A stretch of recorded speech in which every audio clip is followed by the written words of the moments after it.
Yeah. So So let's talk about the coronavirus.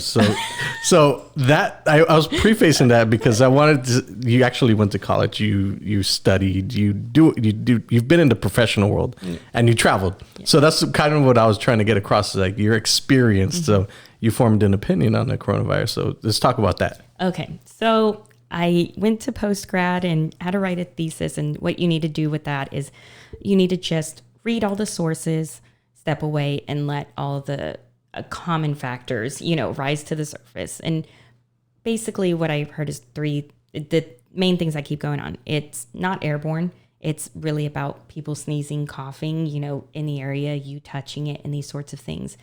And at first when I was freaking out, it's like, just wash your hands. Yeah. Somebody's coughing, stay away from them. If you feel like you're coughing, stay away from them. Second thing I saw was that you need to have a fever and flu-like symptoms. If you're sick, just stay home. Just go straight to the doctor. I think maybe this is a very Western ideal. We just work ourselves into the ground. We don't take ourselves seriously when we're sick. Yeah. And I think that's, I can't speak for what happened in China, but I think when things happen here in America, it's a lot of that. We force ourselves to work. We force ourselves into schools, and we're sick. We're not well. And we don't wash our hands. We don't take care of not cleanliness, but you know what I mean? Hygiene, general hygiene. That general hygiene that should always be on your mind. And this is me being a mom, but now I'm always like just wiping everything down. Well, they just released somebody from, was it Dallas or was it Houston? And they went to the mall. Where's it, San Antonio? Forget what it was, but they reached a person saying that they didn't have the coronavirus. And then 2 days later, it's like, no, he did. This kills me. So I am a learned individual. However, I am personally very paranoid. I don't let it cripple me per se, in the sense that I won't do anything, but it's very hard for me because I've had very similar instances, not with coronavirus, obviously, but just other medical issues in my family and close friends where that happens. It gets misdiagnosed or it's not caught and it ends up being it's very common. And it ends up being serious. And doctors are human, of course. There's not, but I think with our healthcare system and just trying to get people in and out, humans are not infallible. They're going to make mistakes, and we just need to set it up where people are going to make mistakes, but in that sense of making a business structure or a collaborative structure where everyone is able to focus, kind of compare and contrast and do the best work that they can realistically at that moment. But as far as traveling, I will not be traveling. I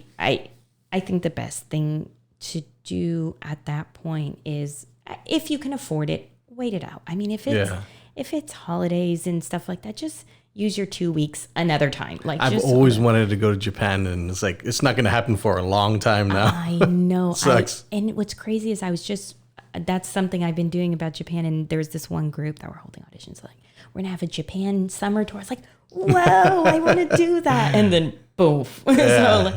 That's not going to happen. I would say, from what I read, panicking is not going to do anything. If you can afford to move around your travel or whatever, just do it. Normally these things, I would say 4 to 6 months, you can feel a bit, because people generally, in the experience of other things of this nature that we've experienced, they have a better sense or idea of it. I think what's been so scary about this is it just spread rapidly and nobody had any idea how or where or what. Wait it out. If you must travel, if you see somebody coughing or sneezing, just use common sense. Yeah, it's difficult, especially when you're in a plane and everybody's coughing. There's sick children and stuff like that. It's like, ooh. I read that there was a diagram, and if somebody was sitting and let's say you're on a big international flight and there's those 4 seats in the middle and 3 on either side. If they're sitting in the middle, the ones on either side of them will be at most risk. But if you're in the side aisles, it's low to no risk. And so the main thing you need to worry about at that point is if you're getting up to go to the bathroom and you're touching handles and you're walking around. Just hand sanitizer. Hand sanitizer, wipes, and stuff. I heard face masks do not help. Yeah, that's what I heard too. There's certain ones, because I'm a business person, right? So I'm very business oriented. Yeah. And there's already a shortage of these masks. And I was going to buy a ton of, I think, N95 masks, which are the ones that you can't get. They're like triple filtered. Oh, yeah. And I was going to resell them because... You're a businessman. Yeah. But the thing that crossed my mind was when we had that eclipse and there was a guy that bought a ton of the glasses so you can look at them. And this guy made millions of dollars because he saw it coming up. And I was like, this is it. This is the next thing. And then there's going to be something else as the next thing. I just didn't buy the damn mask. I should have just bought them. You weren't on time. Just to show you the type of person I am, where I say I'm learned, but I'm also very paranoid. I can very easily, tell you this. I can keep a calm voice. But just during that lunar eclipse, I took a picture like going backwards, like selfie to see it. And I was convinced that I ruined my eyesight. And my husband and my stepdad are just like, you are fine. It's like, no, like I see like this weird like tunnel vision. Are you sure? Like they said to not take a picture directly. They said don't take a picture directly because you're like looking directly at it. It's weird because us as American, well, I think it's everywhere. People love controversy. People love controversy. And I think President Trump is the biggest controversial figure because he said that the coronavirus is fake news. I just find it hilarious. If people are watching, I'm sure you only need to see my face. As a professional who wants to reach all different sorts of social strata, I will keep myself not censored, but maybe a little more like suggestive.